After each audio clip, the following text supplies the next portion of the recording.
You know that thing where you're told to stay humble and somehow it turns into staying invisible? Yeah, that. We're taught that modesty is a virtue, that good girls don't brag, and that they wait to be noticed.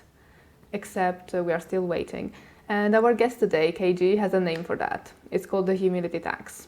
This is what happens when girls are socialized into minimize, and they grow up into women that are underpaid, undervalued, and over-apologetic. And she's not just naming it, she's rewriting the damn rules. We will talk about what happens when self-promotion stops feeling like ego and starts feeling like community service. We talk about the tightrope between confident and too much. We talk about the safety calculus that we have to do for being visible online and how confident women claim authority without having to perform likability. So, if you ever made yourself smaller to be palatable or quieter to be safe, this one is for you.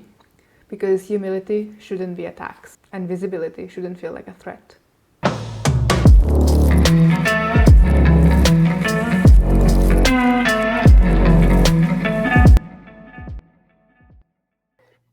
All right, well, welcome everybody to No Wonder.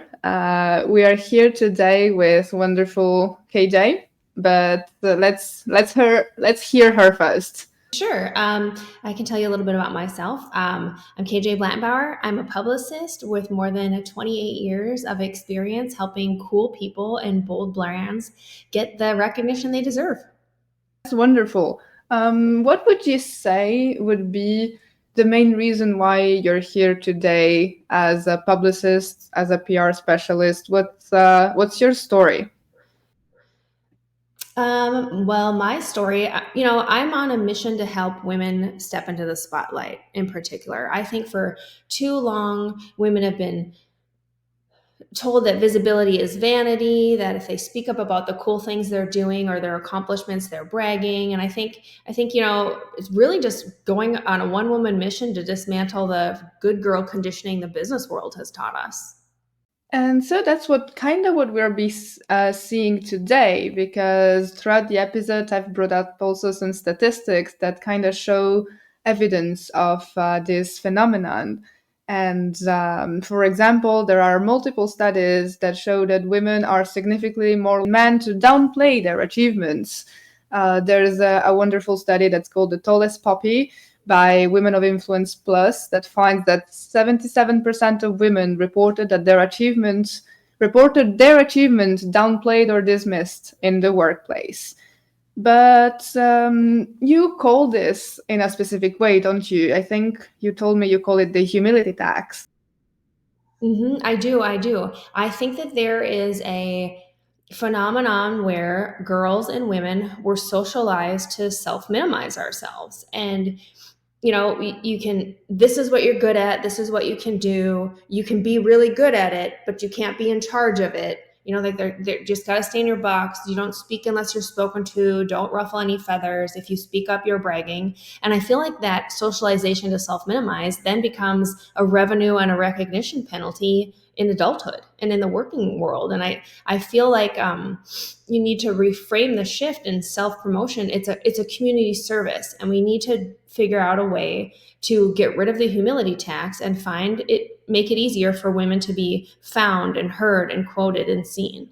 When did you first notice this humility tax, though?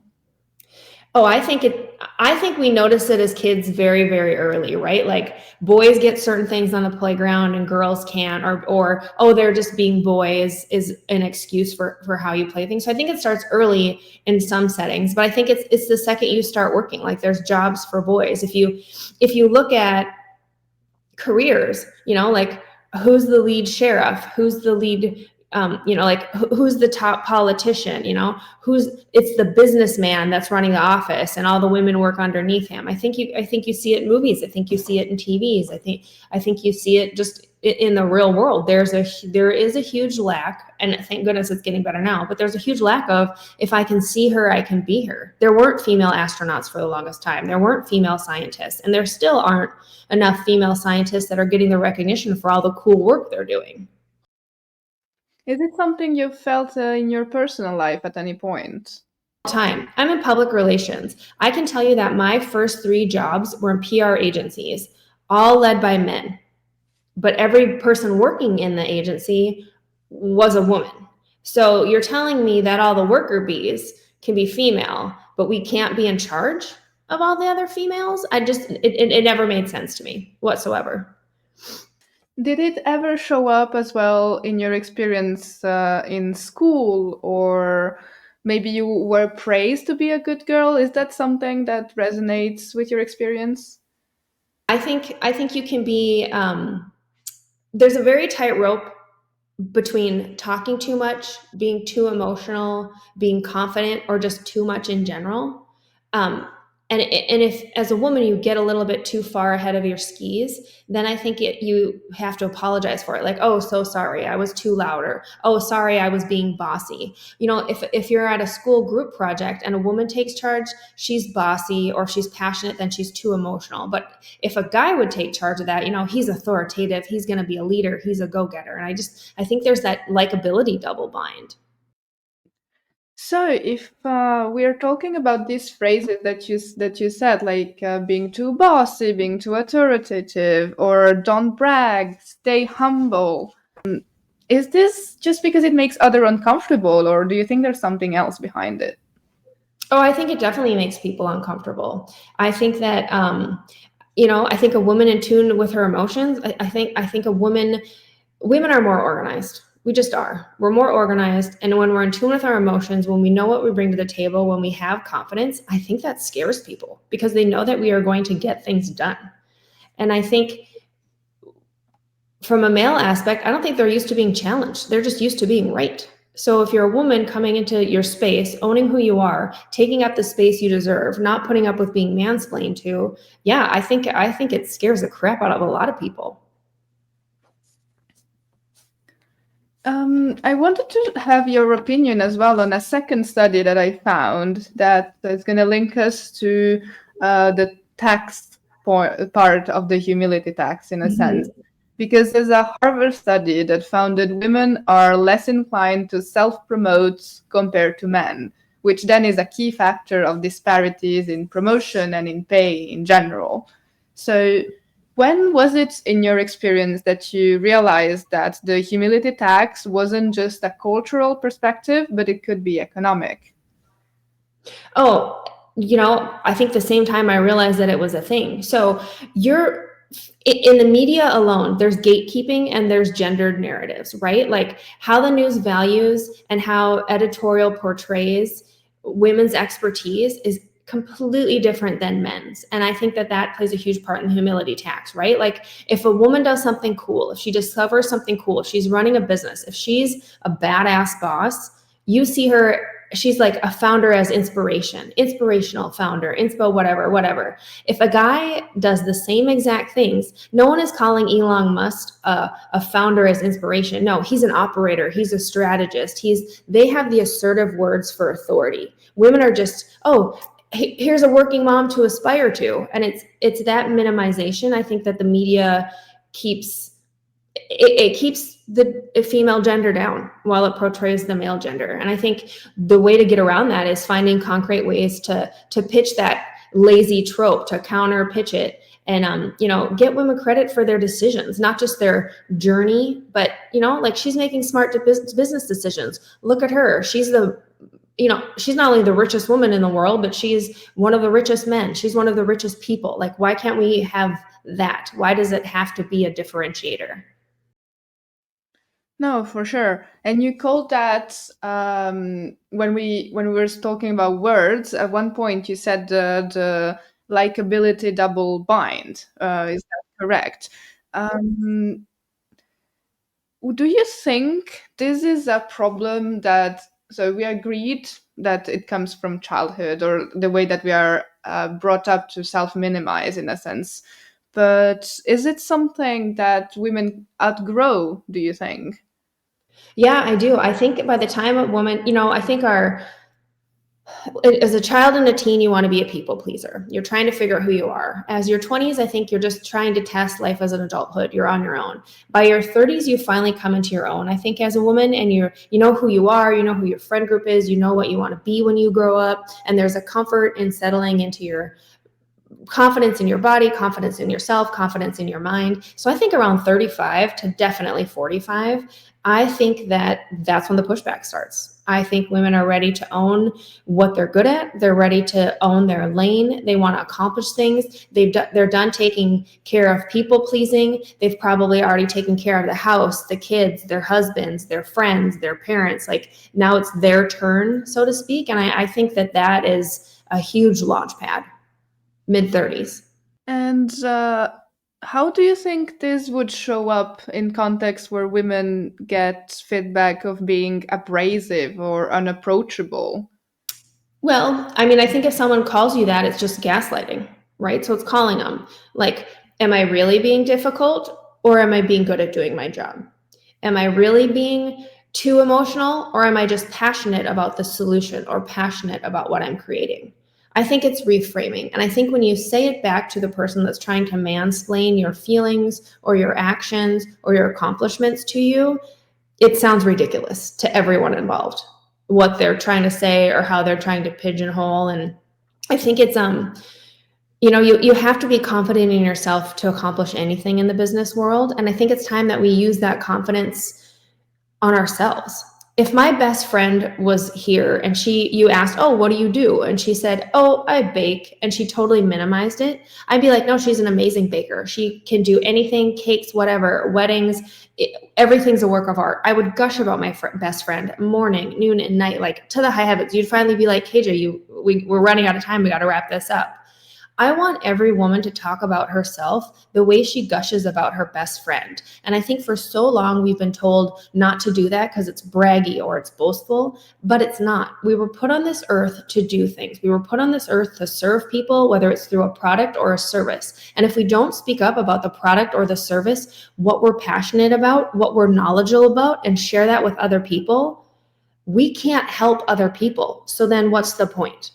No one is going to, your work can be amazing, but if you don't put a spotlight on it, if you don't talk about it, if you don't shout it to the high heavens what you're passionate about or good about, no one is going to know, and it will all be for nothing. And you don't want the blood, sweat, and tears of building your business or your career or all of your academic accolades to be for nothing. That's not what all that hard work is for.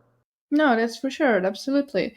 Do you think that this way of, in a sense, downplaying, let's say, achievements, do you think it comes also from the stories that we consume about female confidence?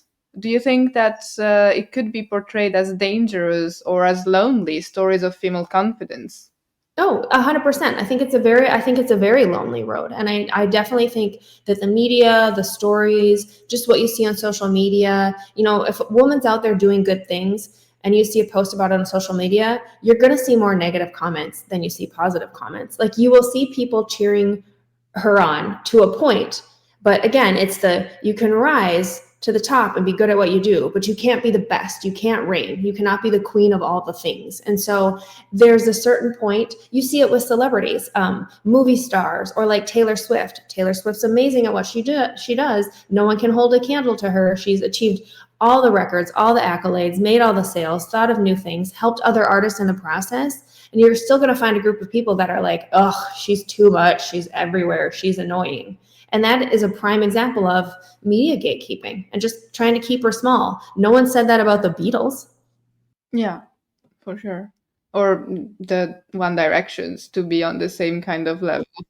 Sure, exactly. But, no, for sure. But like, it made me think just now of a saying that I've heard I've actually heard it in a song, mistake, like randomly, and it was like I'm fine with lifting you up as long as I can touch you. The moment and touch you to like potentially bring you down. The moment that you're flying too high, then that's not good anymore. You need to like stay humble.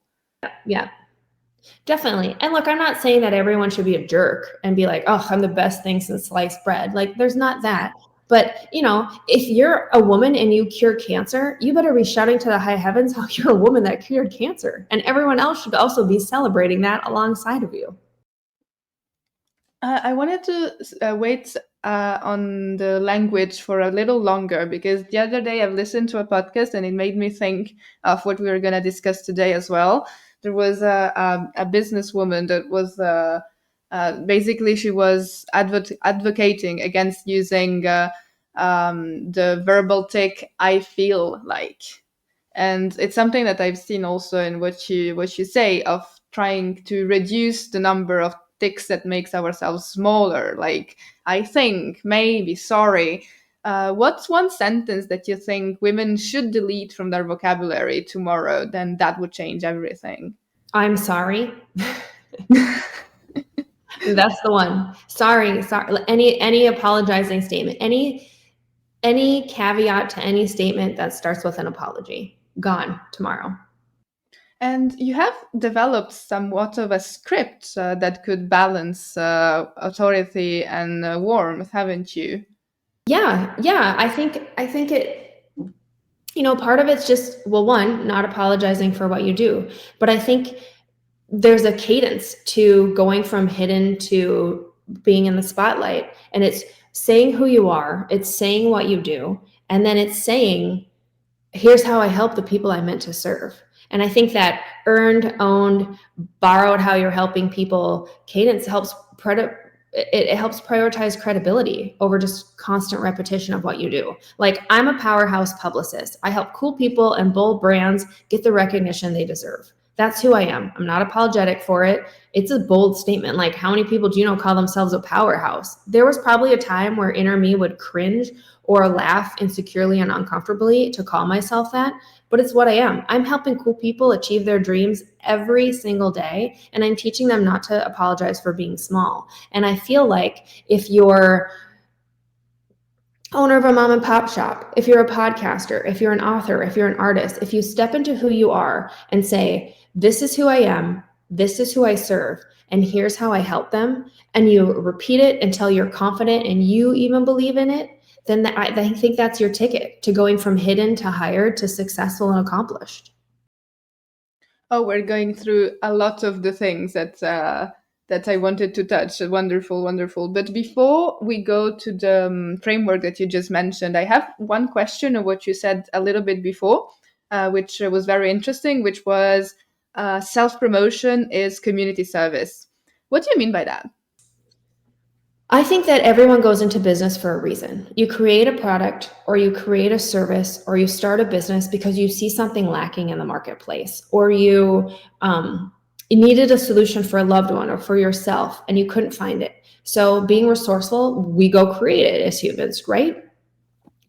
I think if you create those things, it comes from a place of service. You want to help others because it wasn't there when you needed it, And if it wasn't there when you needed the help, you want to make sure someone else is never in that position. But if you don't tell anybody that you've created that, or if you don't bring the light to your service, if you don't talk about the book you wrote that can help people, if you don't show them your art that can make a difference in their day, if you don't invite them into your establishment that they can create memories in,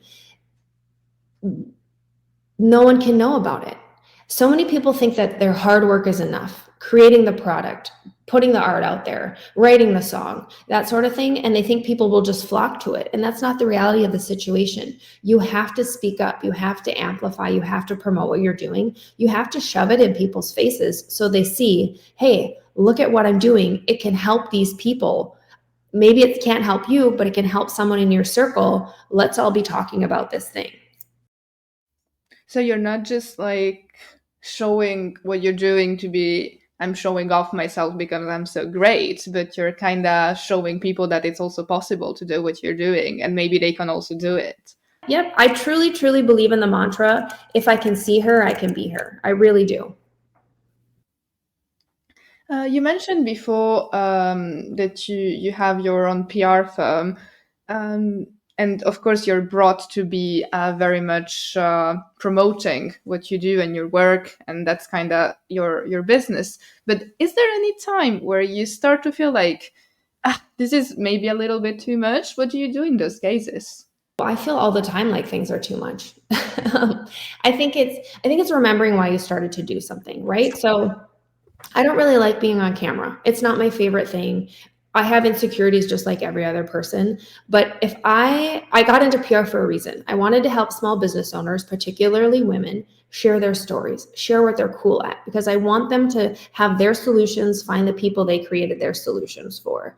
If I just sit at my desk every day and only have my website, only maybe post on social media every once in a while, if I hide away in a corner, I'm not serving the people that I want to. I'm not reaching the people that I want to. I'm not using my gifts as a publicist and ability to spin a story from almost anything to help people get their story out there. So what would be the point? I have to step in front of a camera, even if I don't want to. I have to do all the interviews, even if I don't feel like there's time. If the attention towards me feels like too much, then I just redirect it to a client. But at the same time, people can't get the services or the help that I offer if I don't let them know that those services and offers exist by speaking up. What do you tell people that say, oh, I just rather let the work speak for itself? That's great. I hope that you like not working, is kind of the phrase that I'd say back to them, because you can do amazing work, but if no one knows you're doing amazing work, you're doing that amazing work in a black hole. Maybe one or two people might stumble across you, but the world is a very noisy, crowded place. Most areas of business are noisy and crowded places. You have to stand out and you have to show people, hey, this is what I'm doing. Come look at it. Come learn about it. Let me tell you about it. If you're truly passionate about what you do, if you love what you do and you're proud of what you do, why would you not want to literally talk to your ideal customers, your clients, who technically are going to be your business best friends? Why would you not want to have a passionate conversation with them about what you're doing? You know, there are groups like Comic-Con because people love comics. They love superheroes. It's a bunch of nerds talking about superheroes. And you know what? They are so happy. Good for them. We should all treat our businesses, no matter what our industry is, no matter what it is, like a Comic-Con. We just got to go find our right people and then talk to them all day long about whatever it is we want to talk about, what we're passionate about. So this, in theory, sounds great, but you did mention before that, and we're going to go into the media. It sounds beautiful in theory, but if you ask me, I feel like visibility isn't always safe, especially in a world that maybe it's not built with you as a woman being visible in mind. And the media has its own set of rules that you quickly mentioned before, and it kind of flattens things to the stories all the same. You said that it turns women's stories from founders to inspirations rather than giving them the credit for it. Why do you think women's stories are turned into journeys of resilience rather than great business activities, for instance? I just think that's how the media views women. I think that's how society views women. And we've let them view women that way for so long. No one has ever said in an interview, no, I'm not just an inspirational story. And compare themselves to Warren Buffett or Elon Musk or one of those people. I don't think anyone's ever spoken up in that fashion. One, because if they did in a media interview, the media interview person would be so taken aback that then they'd be like, oh, and every headline the next day would be like, so-and-so spoke, so-and-so, I don't know, whatever outlandish adjective they can give, reprimand, speaks up, has a hissy fit, flies off the handle, loses her cool, that sort of thing. But the truth of the matter is, we've allowed it. Yeah. No, we haven't pushed back. It's not a female. Reese Witherspoon is an amazing tycoon besides being an actress just because she's a great actress. No, she did the work behind the scenes. She's really good at business. She's a business person. She doesn't have to be a business woman. She's not a mom who's an actress who also has a book club. Like, that's just diminishing all the things she does. She has a business empire just like Jeff Bezos does, and she's making money. And I think that portraying that the proper way, using the same terminology we'd use for males who have accomplished things, I think that would go a long way in helping with that, the gendered narratives that the media gatekeeps. No, that's for sure. And the second point, when I was talking about safety, it's So I'm going to preface this by saying right now we're currently in the 16 days of awareness for the gender-based violence promoted by the UN Women. And this year, the 16 days are specifically targeting technological facilitated violence. So when we're talking about visibility, we're also talking about exposure and posting a lot, being visible a lot can make women go through internal safety checks. What do you think about this? I think it boils down to common sense. And I don't think that we've been taught common sense around social media and what we post. As a woman, I'm very selective about where I post and when I post. I'm not sharing my location. I'm not posting in real time where I'm at. I'm not letting people know when I'm on vacation. Like, you don't need to post that you're in Aruba the second you're in Aruba. You can post a picture dump when you're back from Aruba. That way, no one knows that you're gone from your house. You don't have to post that you're with your friends at X bar on Tuesday at 10:30, so every weirdo on earth can come to that bar at Tuesday at 10:30 to figure out where you are. You know, you don't have to share the layout of your home on social media. I think it's being very, you also don't have to, like, I'm not posting bikini pictures on my social media. Doesn't mean you can't post bikini pictures on your social media, but as a business person, just not where I'm going, not what I'm inviting into my life. And I am not victim blaming and saying that what you wear on social media brings people to you. No, there are weirdos all over the world, especially on social media. I'm just saying, being mindful that there are weirdos all over the world on social media. If I had kids, you'd never see my kids on social media. Not only would they not have accounts, you wouldn't see their faces. I'm not really even sure if I would, outside of saying I have kids, I don't think I tell you how old they are, what ages they are, even how many I had, because I would be protective of my personal life. I don't need to share those things to let you into my world, to have you take part in my business or get to know me as a person. That is a separate thing right there. I also think we aren't protected, men, women, children, anyone, by the powers that be. You know, I think if a woman reports something has happened to her, we victim blame. We don't always believe everyone. And yes, there are instances that have led us to, like, not believe all women, which is sad. But there's also Meta. No one's policing Meta. You can't get a real person at Meta. Outside of the time Zuckerberg shows up in front of a governing body to talk about, like, oh, whoops, we didn't do this right again. And then there's excuses and then he goes away. Meta's funding a lot of our politicians. It's funding a lot of our government. No one's holding their feet to the fire. I had a friend do an experiment last week where Instagram has teenage accounts. And you put all the information in. It's supposed to protect your teen. And in this case, we did teenage boy just to see, you know, from swearing, violence, nudity, a couple of other things. Within 2 hours, that kid saw more violence, swearing, and nudity than I've seen in probably 13 years on social media. So there's no true policing of things. They say there is. There's a lot of hot air there, but there isn't. And I think when you become mindful of, here's a tool, I can use it any way I want to, I need to be smart about how I use it. I can get in a car tomorrow and I can drive 150 miles an hour down a straight highway, but I'm gonna drive the speed limit because it just makes sense. I think social media and technology has made life great in a variety of ways. I think it's also made it easier for creepy people to do creepy people things. And once you're aware that there are the creepy people doing creepy people things, it's resetting how you approach things, not in a way that limits you, not in a way that limits your life, but in a smart way. It's safety first. It's the same as when you walk to your car as a woman. Sadly, you have to be, like, looking over your shoulder, aware, head on a swivel. It's the same way online. No, that's for sure. And so we mentioned that there unfortunately are instances where things happen that you wouldn't want to. Let's imagine for 1 second that one of your clients comes to you and it's like, I would like to bring forward my business, but I've been burnt by social media before. What would you do with her? What conversation would arise? At first, you hear them out, right? Like, what is the true situation? Is it how they feel, or is it the reality? So there's the audit and risk assessment of everything. Then it's talking about like, okay, is it all social media? Is it just the platform choice? And I truly don't believe social media is the be all end all. There are other ways to promote your business and get things out there.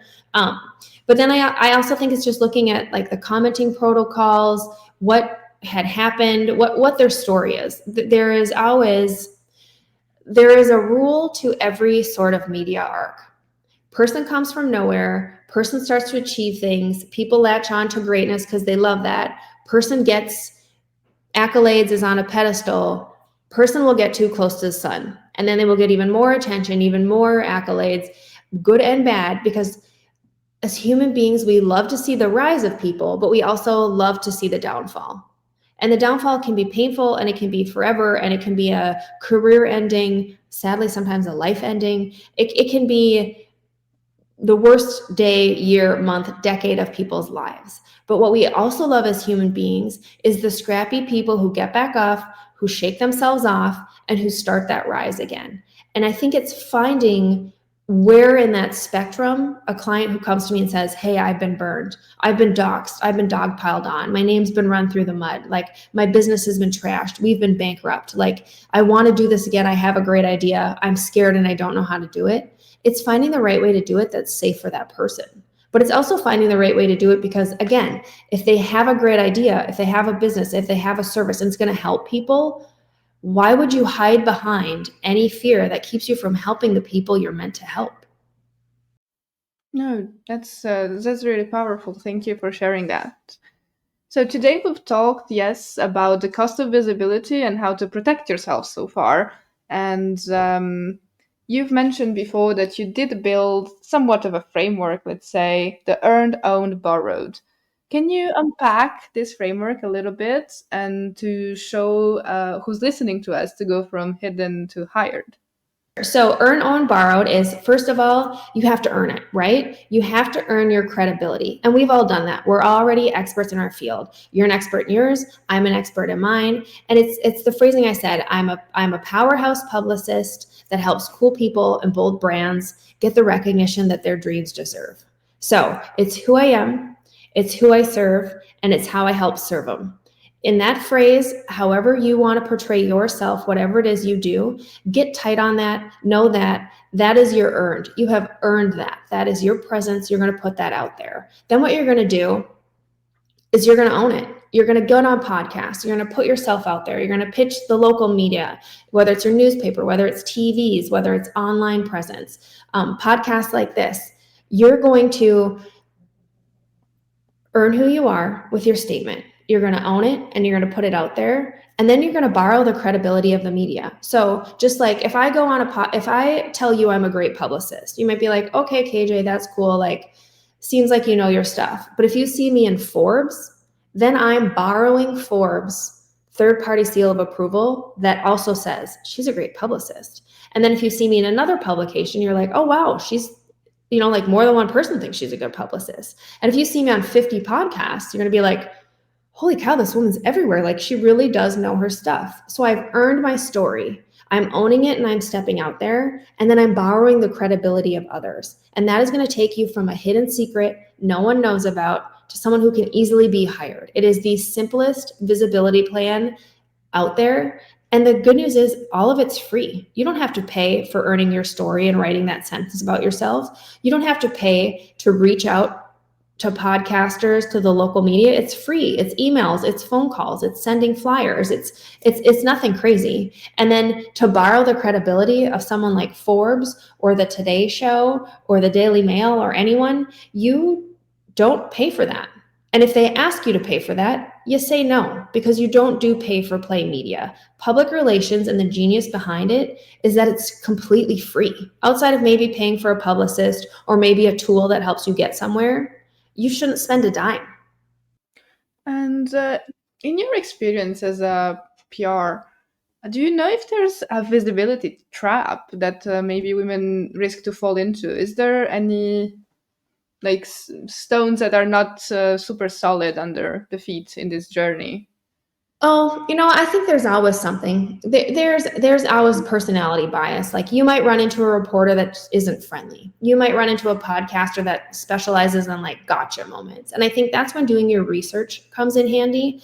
I'm not going to go on a media interview. I'm not going to put a client in a media interview where I feel like the reporter or the person interviewing them is going to be combative or doesn't believe in what they're saying or is going to make my client feel less than or small or not accomplished. That is gross, and there's no need for that. Sadly, there are people who love that kind of sensational journalism, and they have podcasts, they have high-ranking media appointments, they're on your daily news, they're writing articles. And so I think it's just being mindful of that. Like, where's my target audience going to be? How do I get myself in those media outlets? Only focus on those media outlets. And if someone kind of gives you a weird vibe, like you don't want to be around them, you don't have to be around that person.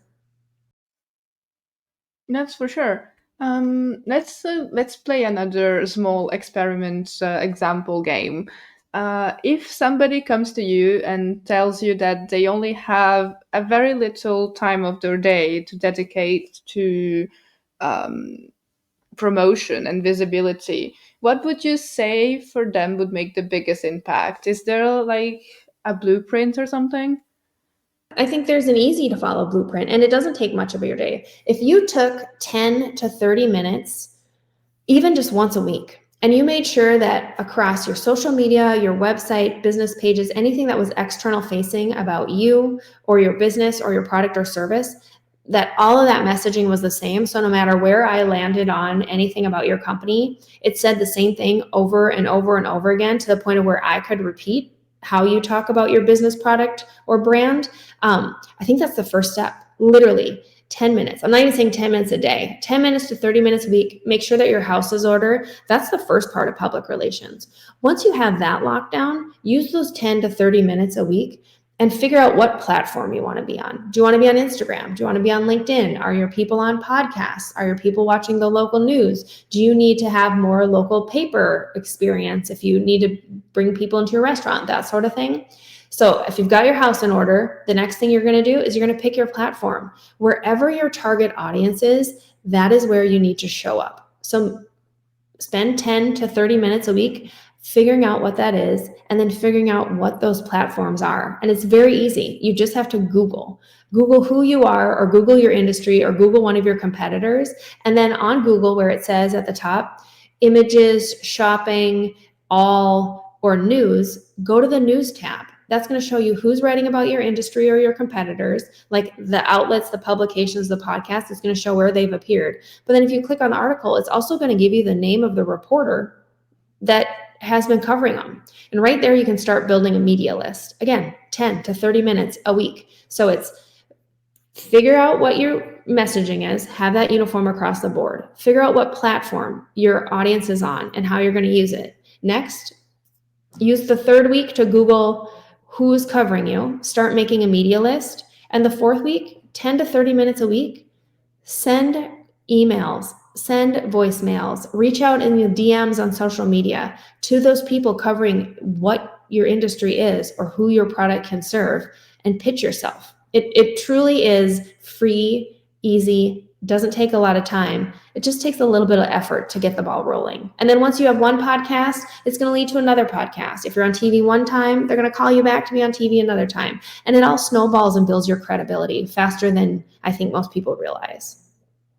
And beyond these tactics that we just discussed, which were on a weekly basis, let's say, in your clients, in your experience, do you see an emotional shift happening when women finally start having and owning their visibility instead of apologizing for it? Yeah, it's like night and day. It's like a light switch comes on.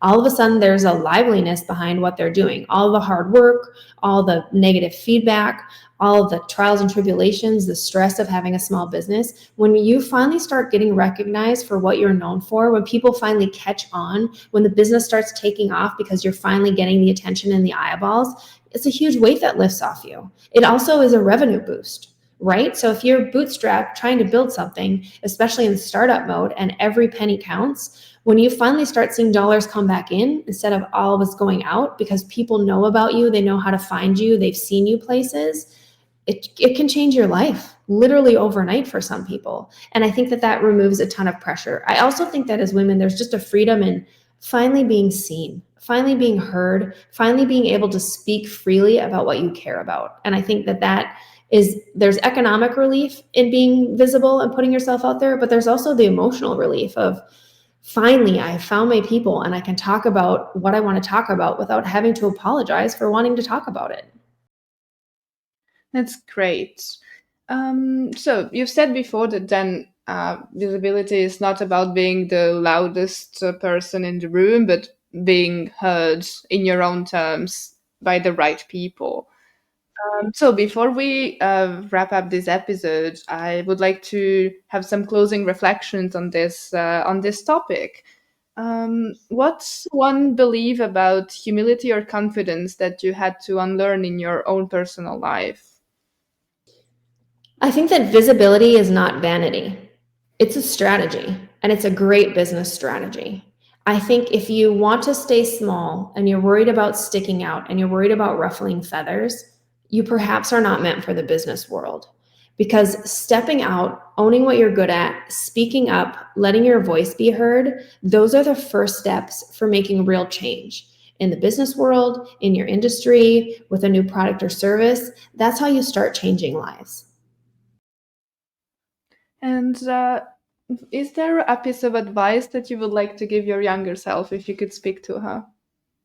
Stop waiting to speak up. I wish I knew what I knew now in my 40s, in my 20s. I wish I wasn't afraid. I wish I wasn't minimizing myself. I wish I wasn't just like, oh, path of least resistance, I'm going to follow that. I think I would have achieved so many of my goals earlier, but I also think I could have helped more people. And for me, it all comes from a place of service. I don't like being front and center. I don't want to self-promote. I don't care if I'm ever famous. In fact, I can't think of anything I would like worse. But if I'm not out here talking about what I know, what I've learned, and how I can help people, I can't help those people. And I wish younger me would have learned, hey, put yourself in front of the camera. Don't hide behind it. Help the people you want to help, because in front of the camera, you can help them faster. What does being visible but also safe mean to you? I think it means being smart. I think it means telling your story in the right way that benefits all people. And to conclude this last set of questions, but I still have one more question after this one. If you could speak to all the women that are listening to us right now and give them one small act of visibility that they could implement this week to achieve what they want, what would it be? I want them to get clear on their messaging. I want them to say, I am fill in the blank, who serves, fill in the blank with who you serve, and here's how I benefit them and the benefit to them. Just like I am a powerhouse publicist who helps cool brands and bold people get the attention their expertise deserves. So I think if you find a phrase like that, test it out, say it out loud, write it down, play with it. If you say it out loud and it feels clunky, keep rehearsing it till it's who you are and it makes you feel powerful and it makes you feel good. And then take that phrase, put it everywhere, all of your social media bios, on your website, in your email signature, on your marketing materials, all of those places. Start owning how people perceive you and how they speak about you, so that when they see it so often, they're going to start talking about you the exact way you use that phrase in rooms you're not in. That is the first step I would love everyone to do. Do you think I've missed asking you something? Is there a question that you wish you were asked in general or today? Oh, I don't think so. I feel like we've covered a lot of ground. I think we've covered a lot of cool topics. And I think the only thing maybe we haven't talked about is, I guess, if you find yourself in the situation where you feel minimized because you're facing the humility tax, or you feel like you're being gendered, especially in the media, I think it's just professionally and politely standing up for yourself and speaking up for yourself, being like, excuse me, no, it's great that I'm a founder, I'm an inspirational founder, but at the same time, here are all the achievements I have accomplished, and then list out the males that are your peers. Because I don't think that it should be apples and oranges. Your great at business or you're not. And I think when we put our work together, it should be that way. It shouldn't be, oh, female founder. No, she's a founder. Yeah. Like founder is founder. It doesn't need a gender next to it. And I feel like if you feel like your world is being minimized or your work is being minimized, it's speaking up for yourself. It's taking ownership and authority for that. And that doesn't make you a brat or boastful or braggy or too much, like the bonus fry at the end of your takeout is also too much. And you know what everyone loves? That bonus fry. So I want everyone to be too much. I love that image of the bonus fry. Thank you so much. If our listeners are interested of knowing more about you or finding more information, some more of your work, how can they do that? You can find me on my website at hearsaypr.com. That's HEARSAYPR.com. Or you can follow me on Instagram at KJ Blattenbauer, and that's KJBLATTENBAUER. Great. Well, thank you so much. For me, that was all. So unless you have any more comments, I want to thank you so much for being with us today. And thank you again. And now I think I need to stop the recording before otherwise it gets awkward.